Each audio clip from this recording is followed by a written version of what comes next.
fixtures definitely folded. 30. So there have goals this season. That's to be said. He's had 13 points against West Ham in game week 20. 6 game Had some big weeks. chances against Spurs as well. I've got news fresh from the press. Mo Salah is benched.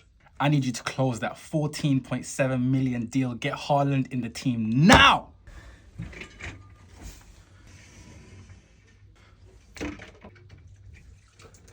Welcome to Stick to FPL. What was that? I'm just getting in my flow. You know, I take FPL very, very seriously, and I feel like if you don't take it seriously, you'll End up with a rank like yours. If this is part of the comeback season routine, then I'm all about it. I did my studies. I woke up at 6:15 Wow. p.m. Nice. and I'm ready to start taking FPL very, very seriously. Okay. I've refreshed. Yeah. And my skin feels delicious. Yeah, I'm very glad to hear it. I'm good to go. Yeah, I'm sure audio listeners will know all about what happened. Check out the video version if you want any context of what on earth just happened. Because honestly, I've seen it and I don't understand. But yeah, welcome back to Stick to FPL. It is coming towards the end of what feels like the biggest break in Premier League football during a season in like history. Like 2 weeks of not just international break, but then FA Cup immediately after. This is crazy. I feel like half of us have just forgotten what FPL is, including myself, by the way. I don't know if you're feeling any way like that. No, I feel energized. Yeah, I feel energized for FPL. But, you know, if you don't really want to be doing the kind of routines that I do, there's an easier way to get green arrows in FPL. And that is by subscribing to Fantasy Football Hub. Bravo. Bravo. Saves you all of the nonsense of the bananas on your face and the faces in the water and the ice. Why not skip a step and just have Fantasy Football Hub do it all for you? Because, all of their great tools are still available for you guys to check out using the link in the description or on the link tree, depending on where you're consuming the podcast. I hate that word, by the way, consuming. Yeah, it feels like, you're our consumers. Ugh. If you're enjoying. Yes. Let's say enjoying. Sure, depending on where you're enjoying the podcast. Yeah. Or if they hate the podcast. Yeah. I don't know. You know what? A good hate watcher stick to FPL. Yeah. I'm not above it. I'm not against it at all. Like, whatever gets the views in, I'm fine with it. But yeah, I thought like today would be mostly kind of a refresher for FPL, because I think a lot of people probably won't commit to too many decisions until after the FA Cup games. But at the same time, because it has been such a while since we've really played FPL, I guess. We need to get back in the headspace. And obviously you've already done that. I want to be doing that today. I have to tell you, Sim, today was the first time since the last game, the Man Utd game on Sunday a couple of weeks ago. Today was the first time I opened up anything to do with FPL. Damn. Yeah. Damn. I've been away. I've been on a social media detox. I've been redoing my setup at home as well. I just thought, let's just park it and then we'll get stuck back in today. So I'm excited for it. I've not spoken about FPL in what feels like forever. Well, let's get a reminder in your head then. This is what we're walking into for Gameweek 30. Indeed, yes. The fixtures for Gameweek 30, just in case you've forgotten what Gameweek 30 looks like. And this is in order of fixture difficulty according to the Fantasy Football Hub fixture ticker algorithm. Another big shout out to them who help us out with so many of their stats and data for the pod. And we see Man City have the most favourable fixture with the home game against Leicester, followed by Bournemouth with their home game against Ipswich. Then we've got the likes of Wolves, Liverpool, Forest, all with nice fixtures as well. But who can forget Crystal Palace playing Southampton away as well, which is not rated super high according to the algorithm. But I think that's mostly because it is an away fixture. And there are some nice home fixtures this week as well. A clarification question here. Go ahead. Is the algorithm saying Southampton have an easier game than Crystal Palace? Yes, they are. Yeah, but remember, this is the difficulty of the fixture, not the likelihood of the team winning. Okay. Like, if that makes sense. So Crystal Palace at home is more challenging than Southampton away? Yes, for a non-existent hypothetical team, I got you. if that makes sense. So this is not taking into account like the strength of the team playing the fixture. No, it's not taking that into account. So you. obviously we appreciate that Crystal Palace are probably going to do better than Southampton. So that's not what this is about. At all, just to clarify that one. So, but yeah, we've got some more difficult fixtures for the likes of Everton, Fulham. I know some people have players from these teams playing against Arsenal and Liverpool away, respectively. And yeah, I think there's some big discussion this week in terms of certainly captaincy and maybe trying to get in on a few players from City, from Bournemouth, from Crystal Palace, particularly with the double game week coming up, depending on what your strategy is. But before we go ahead with any more of that, we have got a sponsor again for this week. So let's roll that in right now. You know what I did yesterday? What did you do? I went exploring. Yeah? I got so tired of all the shows on my Netflix. Yeah? I turned on my VPN. Yeah? And I went traveling. You went traveling? Yes. I was going to say, I thought you were going to say you actually went outside and touched grass, but you went traveling within the comforts of your own home. Come on, you don't be better than that. Wow. Well, with someone with crippling social anxiety, that sounds like the kind of traveling I would like to do as well. And you said you use a VPN. I was using NordVPN, and genuinely, they're so much better than every other VPN I've used. There's no latency, there's no lag, there's security. I was in Brazil watching Brazilian TV shows. Yeah. Which you can't get here. Wow. Well, that's pretty good because I am genuinely finding weirdly that I keep watching Korean stuff at the moment. So I definitely find VPN super useful for that. Like if anyone's looking for recommendations on Korean shows, then I'm your guy right now. The Silent Sea I watched this week, which is a sci-fi kind of thing where a bunch of Korean Donnies go to the moon and everything unfolds. I won't put any other spoilers, but it is a suspenseful thriller sci-fi that is really fun. And Sweet Home as well, another Korean thing I watched recently. But yeah, it's so useful, like particularly if you maybe you're from outside of the UK, you like your UK shows. Maybe you're from the UK and you like some kind of, there's so many great foreign kind of pieces of TV and cinema that you don't necessarily know are there or have access to. And yeah, certainly using the VPN to like kind of digitally change your location is super conducive to that. So yeah, and genuinely the security is just unthought of. People really don't realize how unsafe being on public Wi-Fi, just being on any Wi-Fi can be. So security, traveling, and TV. You pick whichever one's important to you.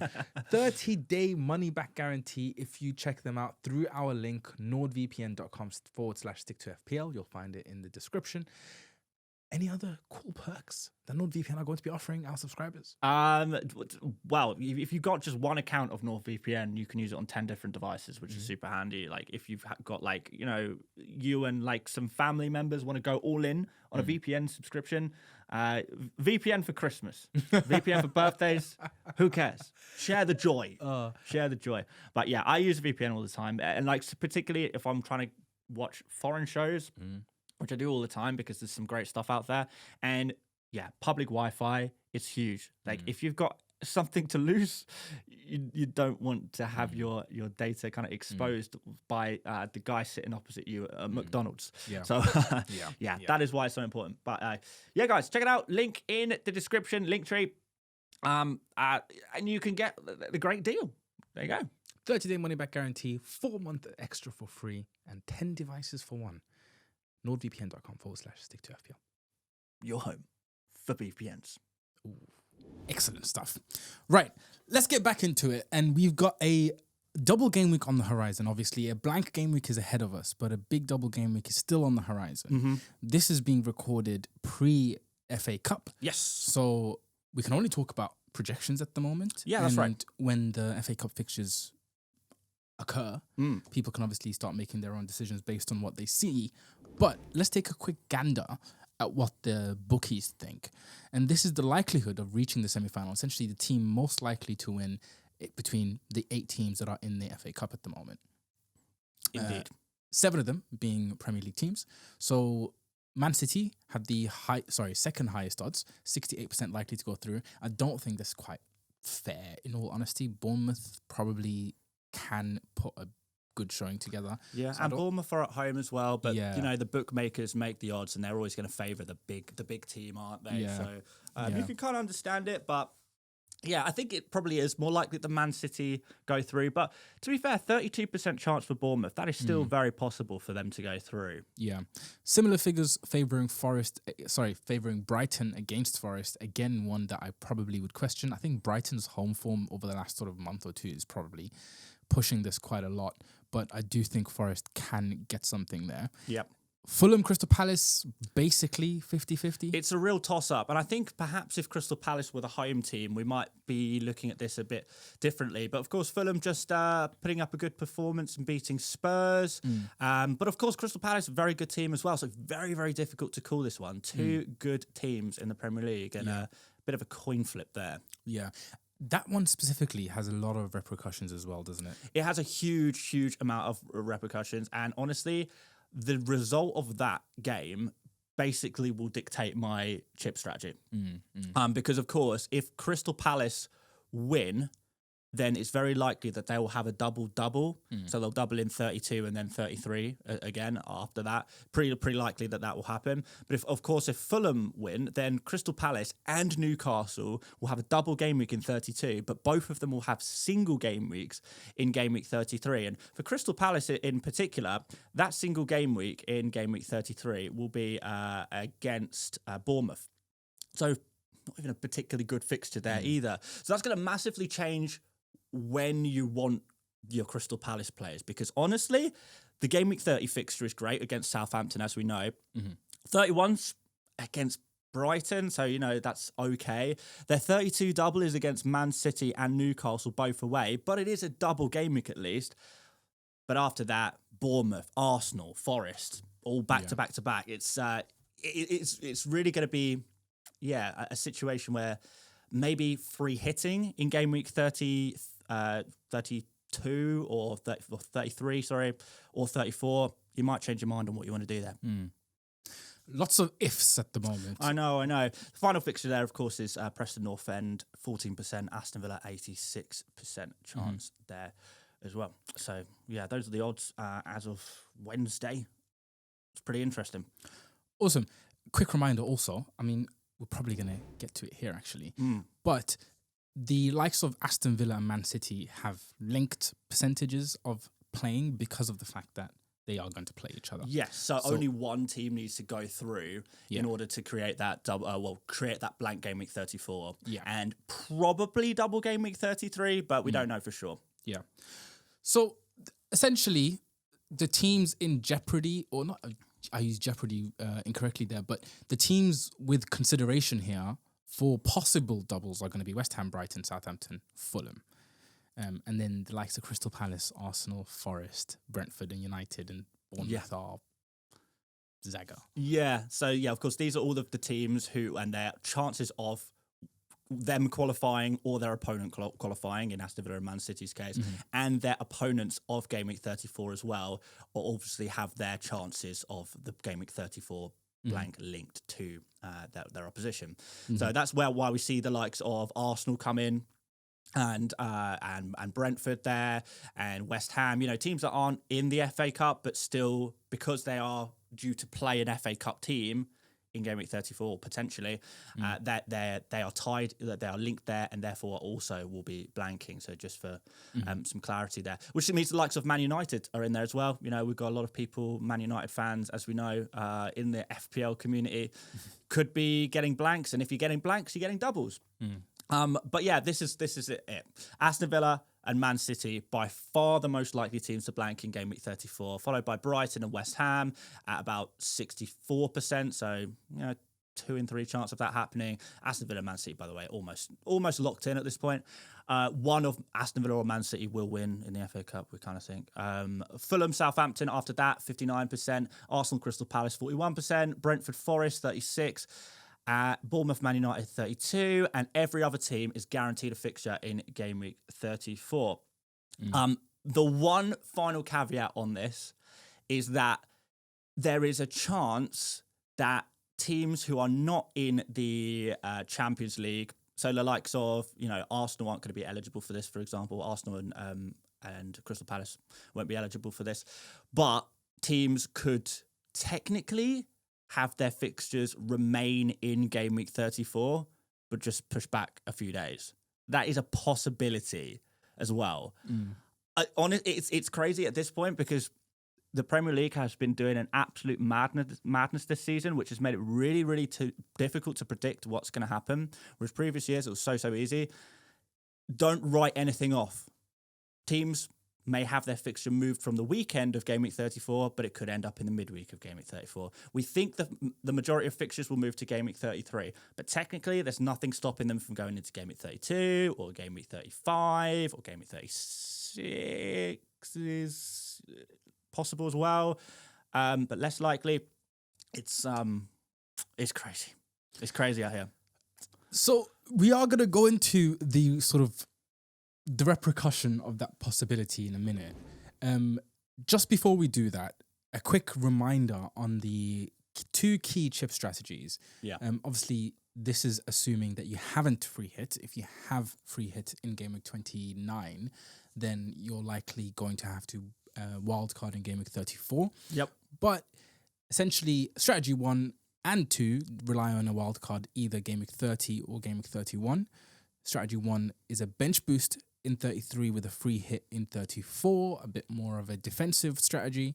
And then strategy 2 is a bench boost in 32 with a free hit in 33, quite aggressive. And then being able to cover off that blank with the wildcard picks. Yes. So it's just a case of what players are you going to pick for your wildcard team? Are you going to pick players who double in 33, or are you going to pick players who actually do play in 34?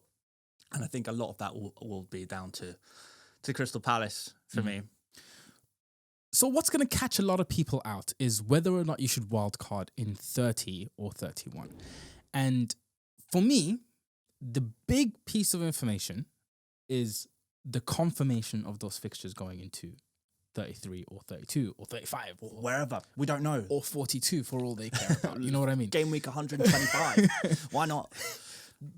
There is no real confirmation, or there will not be any real confirmation prior to the Game Week 30 deadline saying 100% these doubles are going to happen in 34. Yeah, I mean, we could get some information, but it's likely to be incomplete. You never know. You know, you could be very lucky and we get everything by the Game Week 30 deadline, but we've got to remember that the Game Week 30 deadline is like just 2 days after the FA Cup fixtures finish. So the rescheduling is going to have to happen really, really fast. But anyway, what are the kind of the advantages of wildcarding in Game Week 30 is because you'll at least have the blank game week information. You'll know which teams are out of the FA Cup and in the FA Cup, and that could help inform decisions. It also helps you just sort out your team. If you've got injuries, if you want a strong squad for Game Week 30, then that's great. And if you have your assistant manager, it allows you to use it in Game Week 31 to cover Game Week 31, double Game Week 32, and double Game Week 33 as well. So those are the big advantages to wildcarding in Game Week 30,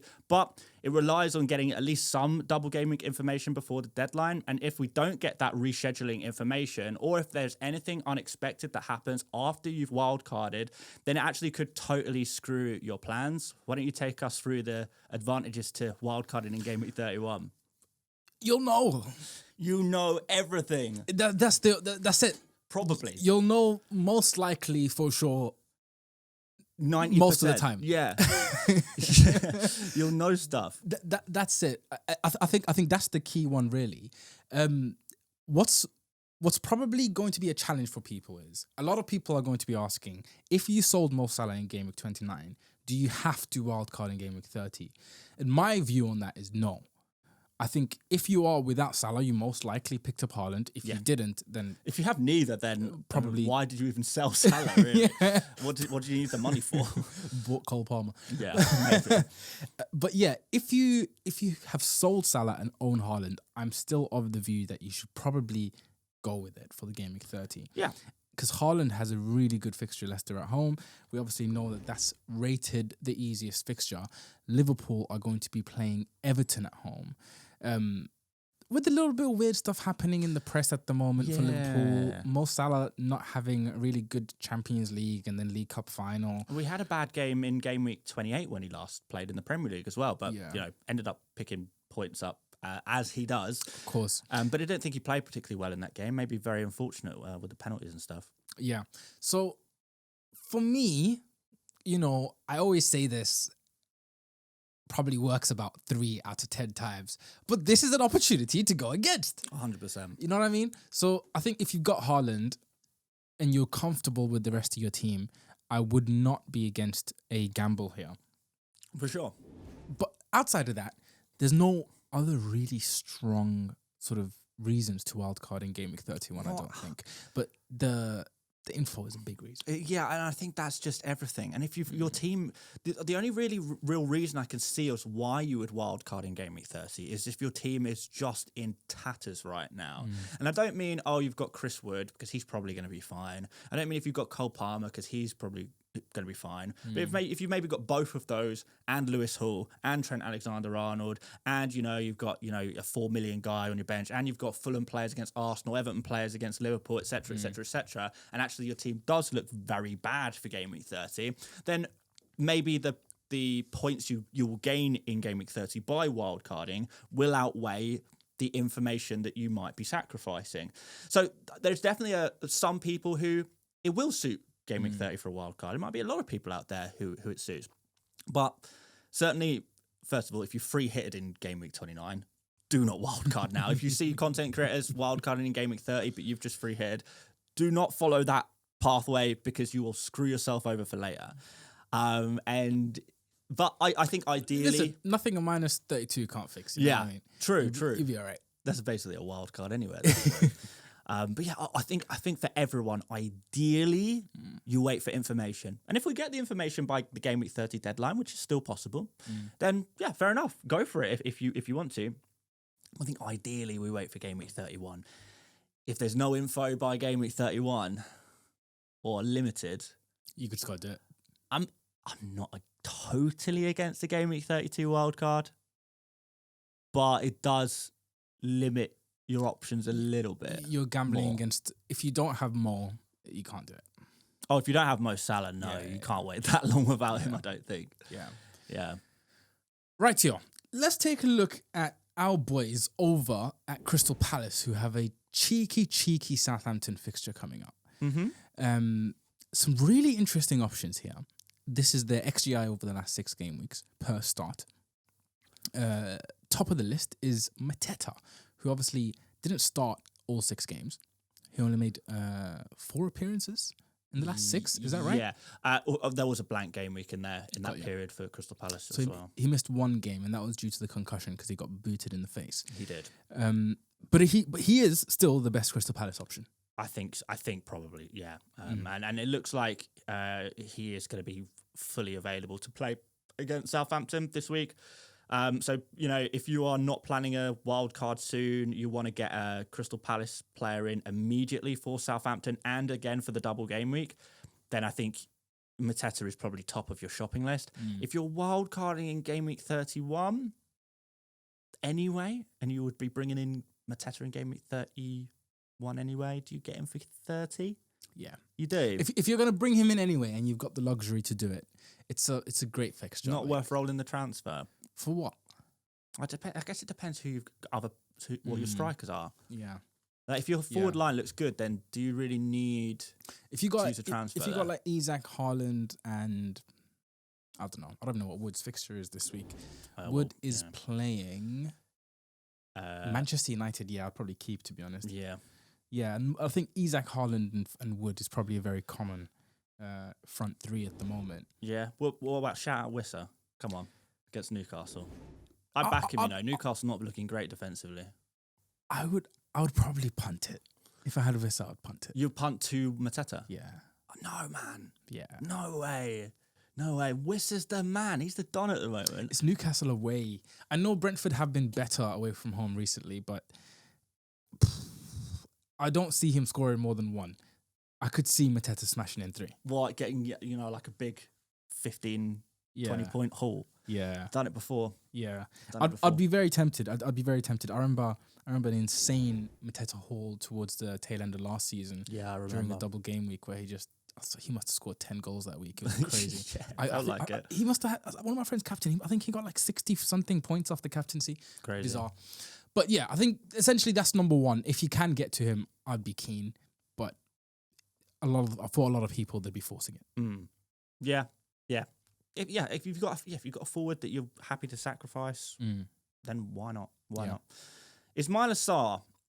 Now he's a super interesting one because the last hot Sarr hype train didn't exactly go to plan. We saw Sarr; he had excellent numbers. He was getting results. A lot of people, and myself included, were like, "Yeah, Sarr, he is the boy now. He's the boy." And as soon as the blank started to come in, people were like, "What were you expecting? Sarr is not that elite player. Obviously, this was not going to continue, and it didn't continue for a few weeks until it did. So, what are we saying with Sarr? Is he just a streaky player? Is this a second coming of the trap of Sarr? What's different this time compared to last time? Because I can't lie, I'm scarred. Nothing is different. Okay. Absolutely nothing is different. It's the same guy who was always good from a data perspective. Right? His data hasn't got significantly better, although 1xGI probably is better than what he was putting up last time. Yeah, a little. He's still underperforming, 0.6 XGI over that period. 0.6 GI. Yeah. So he's not getting that one return every single game as his data would suggest, but he's still putting up some really good numbers. It has to be said that most of those numbers were just in the Ipswich and Aston Villa games in the last two games, where he, actually underperformed in both of those games on his expected numbers. But he put up huge numbers against Ipswich and Aston Villa in 27 and 28. Damn. Huge. Well, I'll tell you who else allow huge numbers. Southampton. They do allow huge numbers. Although I have to say, I feel like Leicester are worse now. They are. They do feel worse. Leicester feel lost at the moment. Yeah, they really do. And Southampton seem to be, I don't know, are they still getting battered? Lost 2-1 to Wolves. Even that Liverpool game, it wasn't, I don't think they got battered in that game necessarily. Like, if it weren't for the penalties. I mean, they went 1-0 up in that game as well, didn't Chelsea they? smashed them in. Chelsea did smash them in, which is somewhat surprising.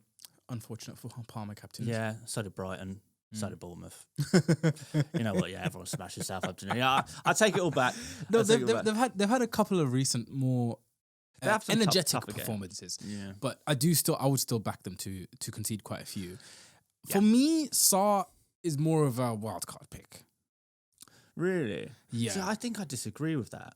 I think I prefer Sarr in these kind of fixtures. And when it comes to the double game weeks and what have you, these are actually tougher fixtures. I think Sarr would be really nice for Southampton and a nice punt to take forward. But if I'm on a wild card, I mean, I guess I would be happy to take Sarr in 31 based on the fact that he's so cheap, not because I expect a huge amount for him, if that makes sense. Yeah. To be fair, I meant more if you're wildcarding in 30 is the time that I would is the way I would go for him. I probably wouldn't transfer him in. Sorry, yeah. Oh, yeah, no, for sure. Yeah. So, I don't know. It feels luxury to just use a free transfer on bringing in Sarr. It does, particularly if you're wildcarding in 31. Yeah. But if you're not wildcarding in 30 or 31, then everyone else may think about it, I guess.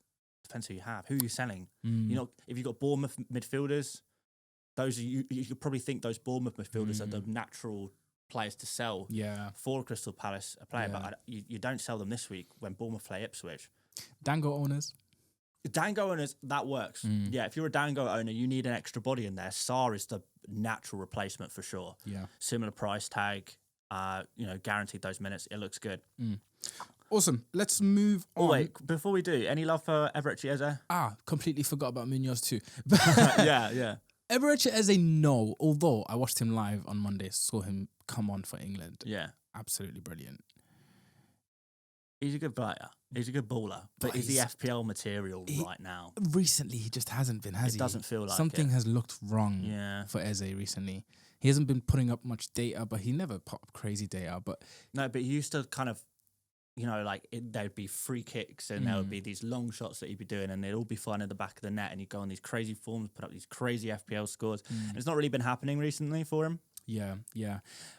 I wouldn't. I wouldn't. I'd definitely prefer to go Salah. Cheaper, probably better at the moment from an FPL perspective. Form is better for Salah, for sure. Yeah.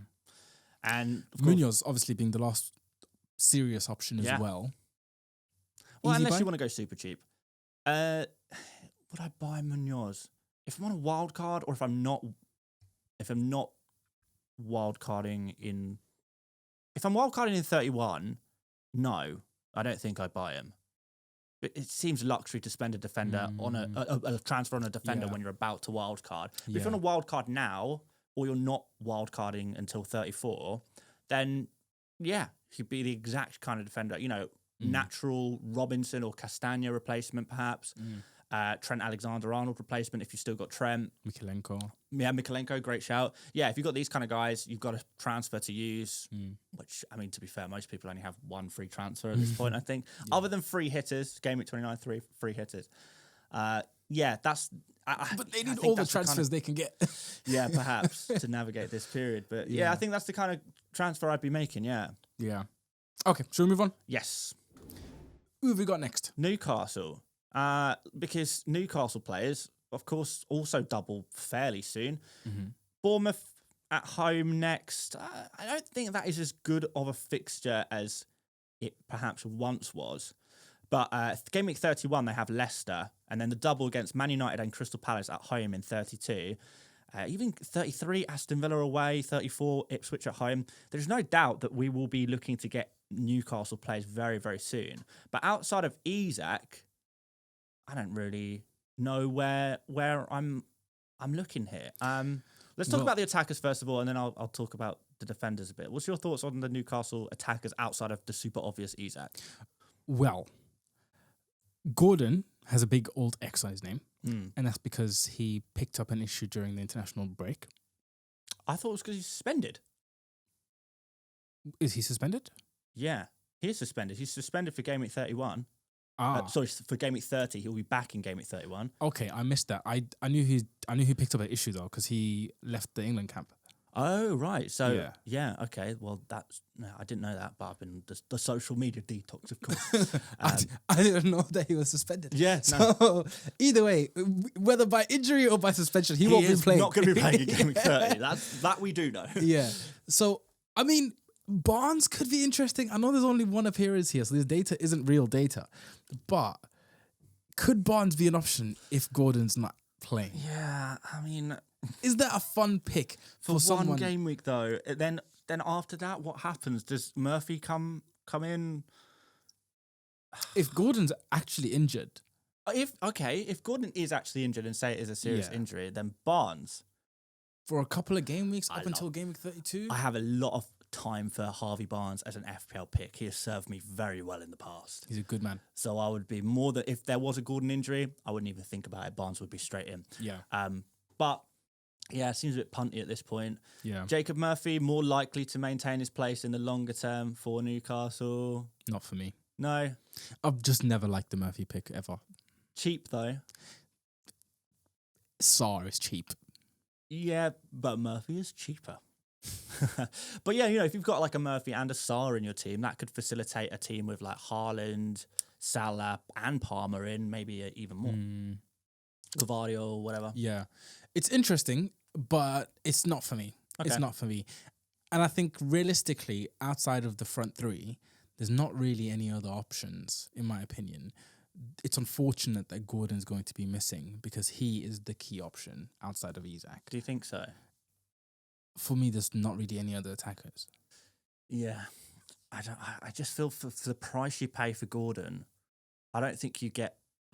what we've seen from Gordon over the past couple of months, I don't think you get really that much less from Murphy than you do from Gordon, considering the huge price gulf of 2.4 million between the two players. I think you get a lot more from Gordon. Do you? Yeah, the data doesn't show it, Well- but Gordon is a lot more direct of a winger for me. He's a lot more threatening from a goal perspective for He me. did have set pieces, but even now that Hall is out, we might see Trippier getting some more minutes, and then Gordon could lose some of his set pieces as well. I wonder if Gordon is actually going to become a weaker FPL asset. I kind of caveat this by saying for the price you pay, because if he's 6.5, I'd be all over it. But 7.4, I guess the problem is Gordon's nailed.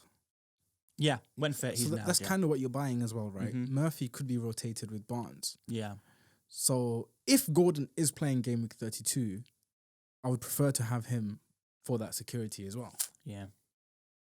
Yeah, no, that's fair. He'll play both in the double. Yeah. Okay, that makes sense. One to keep an eye on, I think. We'll come back to this one in a future episode. But I want to talk about the defence quickly. Obviously, Pope is going to be the goalkeeper, down to 4.9 million. The other defenders are likely to be Livramento and Trippier at each fullback position. And then it'd be Byrne playing centre-back with probably Salah, because Botman is he back? Is he injured? I can never keep up with. I think he's out at the moment, but he's probably going to be out for another month, I think. So the small concern for me is with a player like Livramento is what if someone else plays at centre back, or And Byrne goes to left back. and Byrne goes to left back, yeah. I just don't see that at the moment. Or Kraft comes in and plays right back and Trippier goes to left back. Yeah. Or who else have they got? I swear they've got more defenders than that as well. Matt Target is still at the club, apparently. Yeah. If that happens for one game, and that's the double game week game, for example, then that worries me a bit about Livramento. If not, I love him as a pick. But is it safer to just go for a Byrne? Byrne is 0.1 cheaper, probably not going to get as much attacking threat from a player like Byrne, or is it Trippier who loses out and Livramento continues to play? Am I overthinking this? For me, the Byrne centre-back, left-back dilemma finished a while ago. Okay. That's my opinion on the matter. I just think Byrne has been so solid at centre-back. He has. There's been sort of earlier season, I know, God, I forgot what his name was. The manager was messing about with Eddie Howe. Kraft coming in. At centre-back. Yeah. There was, obviously, Cher and Botman were out. So I know that he tried the left back because it was back when Hall was meant to be nailed, but he wasn't because Dan Byrne kept playing left back for some reason. And then he just stopped doing it. And he hasn't undone it ever since. Yeah, so, true. But given how well Byrne's playing at the moment, that England call up, he scored for England. It's, for me, it'd be very, very bizarre to see him now play left back. So I do think Livermento's a bit safe.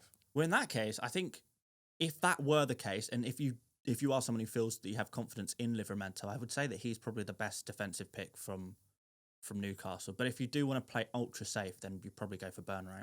Yeah. I mean, that risk for me is low, but it's still there. It is right? low. Yeah, I completely agree. It's low, but there. Yeah. So if you want to safeguard yourself against that risk, then yeah, Dan Byrne's definitely the option. Yeah. But Livramento, could he be the new Lewis Hall? I think there's some potential there. I have an important question.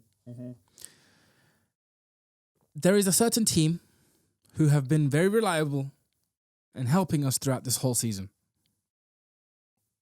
But now, they do not have that same reliability because their fixtures get trickier. Yeah. And they don't double. What do you want to do about old Liverpool players? Is it keep or sell? It's Mo Salah is a keep. Okay. Come on, let's be completely honest here. Trent Alexander-Arnold, probably injured. I mean, Liverpool fans have already sold him from all of their FPL teams. They've completely lost their head. Not an overreaction at all, by the way, Liverpool fans. Not an over. You're right. Trent, he is not a Liverpool boy. You guys living in London and Doncaster and Scunthorpe. You guys are proper Liverpool. Trent, no, because he's moving to Real Madrid, by the way. But yeah, they edited Robertson in the corner taken quickly. Absolutely killed me. I can't killed me. So funny. The thing is, the Liverpool fans I know in real life are completely level-headed about this. They're like, yeah, we understand. It's Real Madrid. you expect any player from no matter who you support.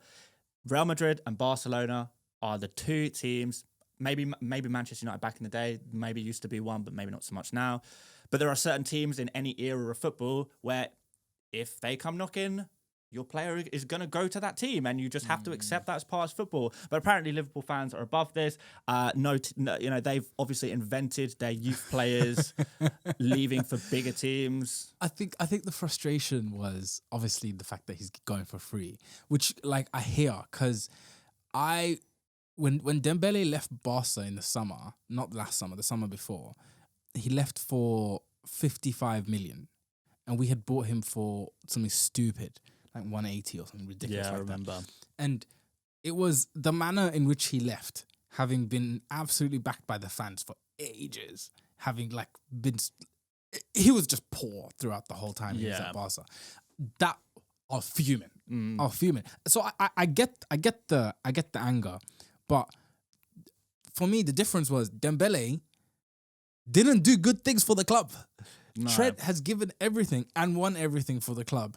So him leaving now and deciding to go on a free so he can pocket some of that money, I think, you know what, it's fair enough. It's probably annoying. He could have renewed last summer, for example, but it's fair enough. Sim, the game's the game. The game's the game. The game's the game. The game's the Tell you game. what, if a bigger podcast come knocking on my door, I'm out of here.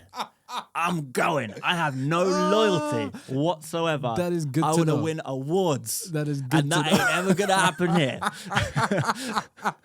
Listen, after our intro, we might end up getting an Oscar, mate. Fair enough. Well, you might. You might. It'll be awarded to the shop. Oh, good. It'll be awarded to I the shop. appreciate that. Let's move on to captaincy for Gameweek 30.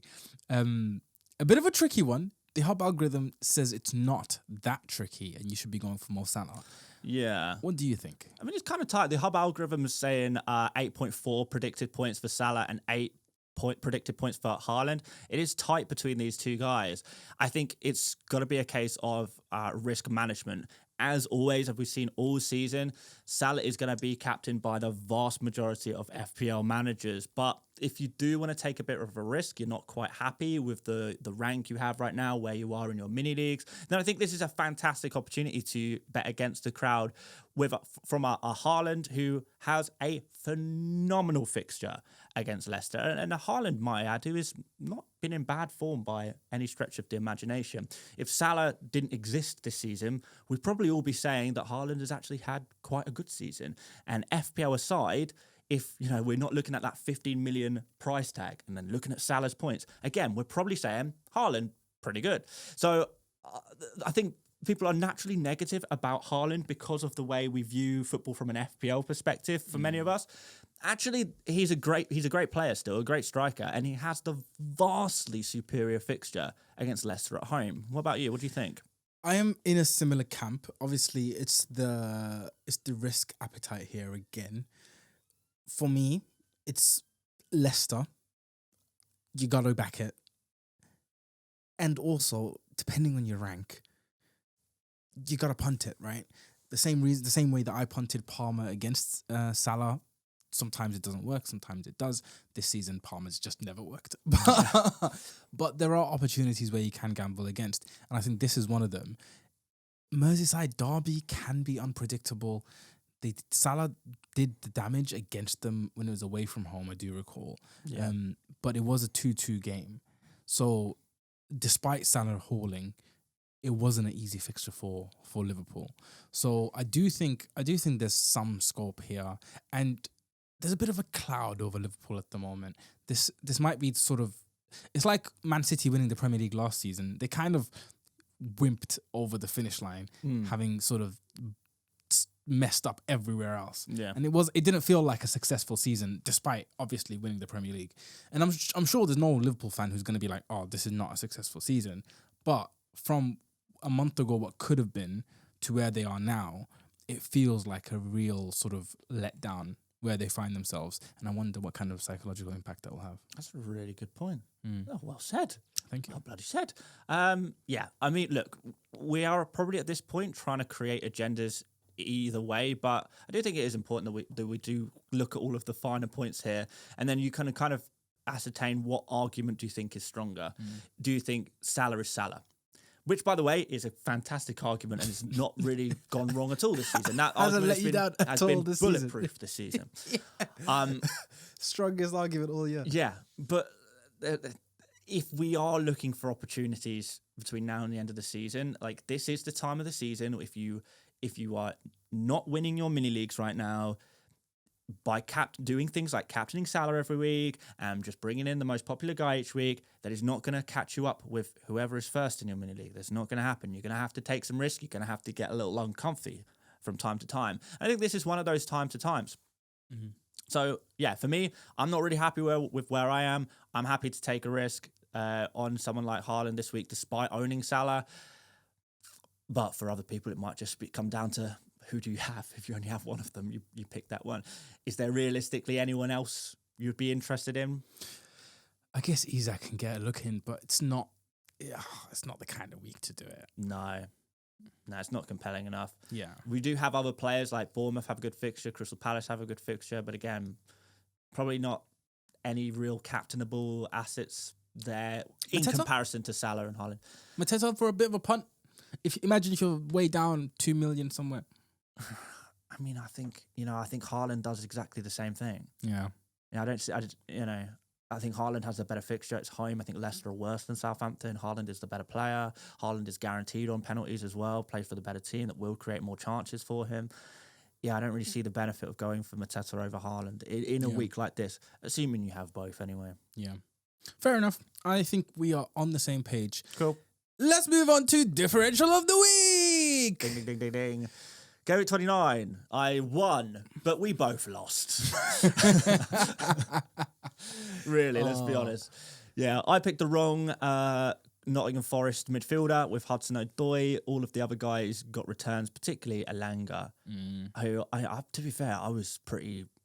I don't want to say critical of Elanga. We were both. But we were both pretty negative about Elanga. And you know what? After we did the podcast, and I made a couple of videos saying, I think I do prefer Hudson-Odoi and Gibbs-White. I actually saw a lot of Forest fans pretty much saying the same things. So I don't think the logic was wrong, but in a game like FPL, people don't care. They want results, and and we have to hold our hands up and say we didn't get the results. Hudson-Odoi did nothing, and.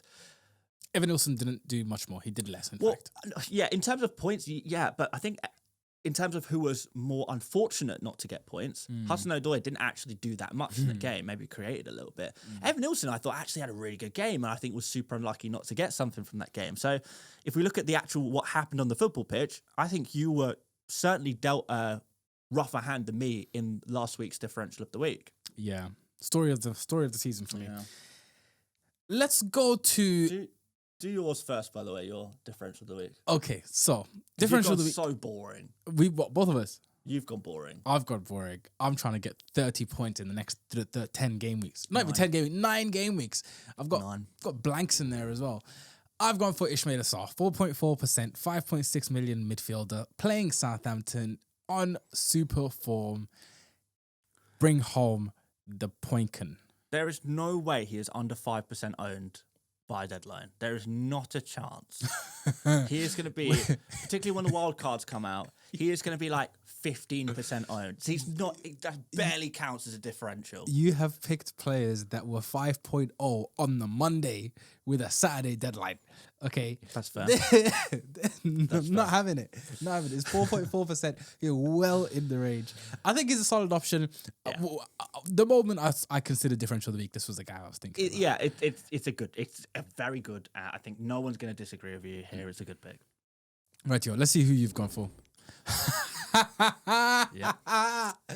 Cheeky. You call me boring. Yeah, so you have Evan Nilsson last week. I will take Evan Nilsson for his even better fixture this week against Ipswich at home. Yeah, really impressed by him over the last, to be fair, 3 games since he returned from injury. This is his third start. Yeah, third start. Every game I've been impressed. Every game I've watched, I thought, yeah, no, this is looking good. He is in my FPL team. When we come to that, and I'm quite bullish on him, to be fair. I think he's a nice little pick for Gameweek 30. Gameweek 30, and I will be sad to see him gone on my wildcard because I don't think he'll be in my team for very much longer. But Yeah, like him. Good. Getting chances, very central, very direct. Lots of things seem to be aimed towards him in terms of crosses. You got a guy like Kirkes crossing the ball in. He's the target man. Yeah, looking good at the moment. I like Evan Nilsson a lot. And cheap. Yeah, I love the pick. I would have picked him. Fair enough. I would have picked him if I didn't pick him last week. Let's take a look at how Game Week 29 went for us. I had a really good week. You did. And I was semi-bailed out, semi-not bailed out. Like, I took a -8. Yeah. Very aggressive approach. And remember, when we were talking last game week, I had a lot of options on the table. So I sold, God, how am I going to remember this now? I sold Palmer. Did I Palmer's on sell your bench. Palmer? You sold Salah. Palmer's on my bench, yes. I sold Salah. I sold Rodgers. Yeah. I sold Isak. And I sold Gakpo. Okay. So I sold 4 blankers to buy 4 playing options and captained one of them, Yeah. that being Haaland. I was umming and ahhing about the Salah sale. There was a universe where I sold where I sold Isak, Rodgers and Gakpo for Bruno, Evan Nilsson and, I don't know, someone else. Beto, I think I was looking at. That would have netted me more because I would have captained Bruno. Okay. But Haaland just felt like the place to go. So relatively happy with that choice. Also pretty happy with the advice I was giving all week was that Bruno was at the very least the second best captain option. Yeah. Neither of us were warm on Wood last week. No, neither of us was super keen. And yeah, he did end up blanket. So, we do get some things right, apparently. Yeah. This was, for me, this was one of those where like my workings were wrong, but I got the right answer because I was saying I think that Forest was it who were they playing? It was Ipswich, wasn't it? Forest played against Ipswich. Yeah. I was saying that it's going to be a low scoring game. That's why I think Chris Wood is an option. Right. But obviously Forest won 3-0. Yeah. So it wasn't quite the low scoring affair that I thought it would be, but Wood didn't get any returns. Aside from that, relatively happy. Arsenal double clean sheet. That has just been coming in again and again and again. I don't even see anyone with double Arsenal anymore. No, you're like one of the few people with double Arsenal, and it's working for you, man. Yeah. It's working. Castagna picking up the clean sheet up against Spurs. I remember he was in my free hit and you were like, "What? Are you sure about Castagna, mate?" Yeah. And I was like, you know what? Just leave him in there. Yeah, Just fine. leave him in there. Palmer no shows, obviously the shocker, and Dango did not start, so he came on for a 1-pointer. Really, really disappointed in the Bournemouth trio there. But outside of that, relatively good week with the green arrow up to 688k. Nice. I had a few messages actually last week. People asking, what did Sim end up doing? Because like on the pod, you were obviously like, oh man, I don't know what I'm going to do. Yeah. You were thinking about free hitting at one point. You were thinking about doing an early wild card. Yeah. Are you glad you just took the -8 now?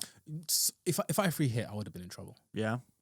If I free hit, I wouldn't have had double Arsenal, and that's a big, big part of my green arrow here. Good point. Good point. I think the 2 Arsenal boys are like under 5% EO for me. Yeah.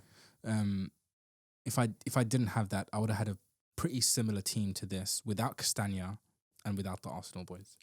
Fair point. So Well, yeah, well done. pretty happy with that. But Yeah, you're cooked for Game Week 30. What is this? my What am I team looking at right now? is a horror show for Game Week 30. I've got in goal, I've got Ray, obviously. In defense, I've got Fulham. Fine. Timber against Fulham. Fine so far. All good. Castagna against Arsenal. Yeah. Trent, who may not be. He's probably not going to be available. Yeah. Mikalenko playing Liverpool. And Okoli, who's been on my bench since I wildcarded. So the defense has probably no clean sheets in it. Come on. You got Timber. Everyone else is You know in what? trouble. I keep doubting Arsenal. Maybe they'll do it, but I doubt Could it. be a 0-0. I can see that being a 0-0. Yeah, so you maybe Castagna clean sheet as well. I would be very happy about that. But I'm not hopeful for Castagna or Mikalenko to get anything. Yeah. In midfield, I've got Palmer, who God knows if he's available. Cliver, very good. Yep. Nice. Umbermo, decent. Bruno Fernandes, decent. Even Forest away. It's not great, is it? It's not brilliant, but it's okay. Bruno's just in such good form right now. True. True. And then up front, I've got Haaland with the captaincy, Evan Nilsson, which I'm quite excited to have this week, and then Chris Wood, who is flagged because he came off against for New Zealand, but that was like in the 100th minute, wasn't it? Yeah, and the current reports are reasonably positive about Wood, so I wouldn't be too worried about that. I mean, there's a chance his minutes are reduced, but not a huge concern, I don't think, yet. So the problem for me is it continues to be Dango, but more importantly, it's the fact that I've got no good defenders aside from the Arsenal double up. So do I use my one free transfer on replacing Trent, for example, to Gvardiol, and then picking between Castagna and Mikalenko? That's probably the only option I'm left with if I'm not wildcarding. But I don't feel there's enough wrong to wildcard. Yeah, I think the fact that you've got double Bournemouth attack, you've got Haaland in there, you've got Bruno who's in good form, you've got your double Arsenal defence, which is good any game week. I think you've got enough positivity in there that it's probably not worth a wild card. Of course, if you did find out Palmer is definitely out, Wood is definitely out, Mikalenko is definitely out, Alexander-Arnold is definitely out, then you would be in big trouble, and that probably would, even if 3 out of 4 were unavailable, that probably would push you to a wild card, but I think you can ride this one out. Yeah. One more week, man. Yeah. One more week. I'm thinking to just firm it, but it's also tempting to wildcard. Will you transfer? Say again? Will you transfer in game week 30? Yes, I'll probably sell Trent to Gvardiol. Oh, right. I thought you were going to say Munoz. Excuse me. Bless you. No, I could do Munoz for a -4. Okay. That would feel fun, but I do like Gvardiol up against Leicester. Yeah, I don't blame you, to be honest. Yeah. That works. Yep. Right, nice. Tell us about your team. Yeah. Not Red Arrow in the end. It's a tiny baby Red Arrow, but it's a Red Arrow that, even though it was a very small Red Arrow, it's one that hit so hard in a bad way because I was on an 80,000 place green arrow until Bruno Fernandes played. Ouch. And then just in that one game alone, it went from a very, very nice green arrow to a small red arrow out of nowhere, seemingly. You can't predict necessarily when a player is going to get a mega haul. There's always the games that were opportunities, and there's no doubt that Bruno against Leicester was a possibility of a mega haul. But my oh my, if you didn't have Bruno, Alanga, or who else scored well? I guess maybe Marmoush or Milenkovic. If you didn't have one of those 4 players, at least one, you're pretty much doomed to a red arrow. Yeah. In certain weeks, when certain players score so much more than the rest, and a lot of people do have those players, it's just unfortunate. You can't have them all. You're not going to have them all. Sometimes things will go against you, and that was this week. But it's a small red arrow. I feel negative right now. I can't lie. It's a non-red arrow. It's a non-red. You're still top 300k basically. It's not good enough. It's not where I want to be, and it's so frustrating. Why was it Bruno who got the mega score? Why couldn't it be Hudson-Odoi or Cliver or Evan Nilsson or Wissa or Haaland or anyone else? If we knew the answer to those questions, we would not be making FPL content. Yeah, you're so We'd be very rich. You're so right. Super frustrating. But anyway, going into game week 30, I have been planning fairly planningly, and the team does look good for game week 30. We got Pickford in goal, which is probably the weakest link of the team, but goalkeeper, whatever, don't care, get some save points and get the hell out of there. Gabriel in defence against Fulham, Kirkes, Nico Williams against Ipswich and Man United, both at home. I like that. I like both of those. We've got Salah still. We've got Palmer, who may be unavailable. If he is, we've got Hudson-Odoi on the bench to back him up. Cliver against Ipswich and Burma against Newcastle. And up front, Haaland, who is currently my captain against Leicester. Wissa, who's been in great form, 3 goals in 4 games, and Evan Nilsson, who I'm full of optimism and positivity about as well. So I like my team. I'm not going to make a transfer, basically. There's no real need. Even if, Palmer isn't available, we've got Hudson-Odoi right there. Don't need Castagna, don't need Hall. They can stay on the bench. And we'll go crazy, roll that transfer through the wild card and go from there. So that's the plan. I'm happy. Looks good. Yeah, it looks good. But, how many times have I said this, that my team was good for a game week and then somehow it... You know, Honestly, how it is. I feel like I'm You know cursed how this it is. season. I really do. It's not been a great season. No. But to be fair, we're still, you know, I was about to say we're still in the top 500k. We are definitely not. You are. Yeah. But there's still a few game weeks to go. There's still a lot of chips to be played. I think for me, 100k is kind of out of the question now, but you can easily make top 100k. And a top 100k finish Bare is a great minimum for me, I think. Nah, top 100k is not bare minimum. That's a very good rank. It's a very good finish to the season. And obviously, it's nice to be in there. It's nice to be in the top 10k, but you know, it's not always like that. It's not always like that. So I would say just accept it. Just accept it. Try to aim for that 100k and be. I don't know. I feel like just taking risks at this point. You I have feel to, like just going crazy. Yeah. Like identifying like viable risks, because a lot of my players have been safe this season and it somehow doesn't work out. And people say, well, you should just take more risks. 90% of risks don't work out. That's why they're risks. But yeah, don't want to end the pod on a negative note, but a positive note. It's time to have some fun with FPL. Yes! Captain Haaland, you know. Wow. Since when did that become the risky play? It is now. That is crazy. It is crazy to say crazy that, right? turn of But, affairs. you know, go for that alternative chip strategy if it looks viable. You know, take a Murphy instead of Gordon. I don't know. That's just an example, you know. There's going to be loads of opportunities, particularly with doubles and blanks, to just try and do a little bit different. And just, I think, you know, there's going to be a lot of people. Most people are not going to be happy with their rank. Most people will want to push that one step above. And I think both of us are in that exact mindset right now. So let's lock in. Let's get it done. Let's get it done. 9 game weeks. There's a lot you can do in 9 game weeks. Let's do it. There we go. I'm feeling it. Let's do it. All right. Well, there we go, guys. If you enjoyed the show, make sure you do drop a like, 5-star rating, whatever, depending on where you are in the world of media. And yeah, thanks again for watching. Will we be, I don't know if we'll be back for Game Week 31, if I'm totally honest. The time scales are not good for me because it's like a Tuesday deadline and then a Saturday deadline. It's really tight. Yeah. And I'm going to have to pump out videos on the main channel during that time. So we might have to give 31 a miss, if I'm totally honest. But we'll be back for Game Week 32. And of course, you can check out our own personal channels, me on FPL Mate, Sim's on TikTok at FPL Sim. Wow. So you can go check out all of his stuff there and we'll keep you updated on what we're up to. Even if we miss a show, you still can keep up with our doings. But yeah, check out Fantasy Football Hub. Check out NordVPN as well. Thank you for watching, and we will see you next, not game week, but next week. Bye-bye. Adios.